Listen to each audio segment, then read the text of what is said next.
দেখুন, ওজনের সঙ্গে কিন্তু আমাদের হাইটের একটা ভালো কম্বিনেশন রয়েছে। আমরা হয়তো অনেকে এই ব্যাপারটা জানি না। আমার ওজন কত হলে আমার হাইট কত থাকা ভালো, বা আমার হাইট কত হলে আমার ওজন কত থাকা ভালো, এটা কিন্তু আমরা অনেকে জানি না। অসুস্থ হই বা সুস্থ হই, সেক্ষেত্রে আমরা অনেকে এই ব্যাপারটা জানি না। আজ আমরা বিস্তারিত জানবো যে আমার হাইট 5 ফুট কত ইঞ্চি থাকলে আমার ওজন কত থাকা ভালো, বা আমার উচ্চতা যদি 4 ফুট 6 ইঞ্চি হয়, 4 ফুট 8 ইঞ্চি হয়, আমি সুস্থই বা ফিট হই।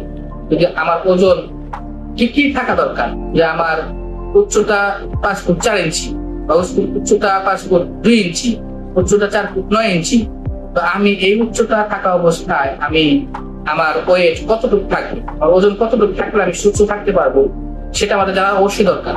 এই বিষয়ে বিস্তারিত জানতে হলে আমাদের নিচে লিঙ্ক রয়েছে, এই লিঙ্কে আপনি যান, সম্পূর্ণ ভিডিওটি দেখুন, ইনশাআল্লাহ আশা করা যায় উপকৃত হবেন।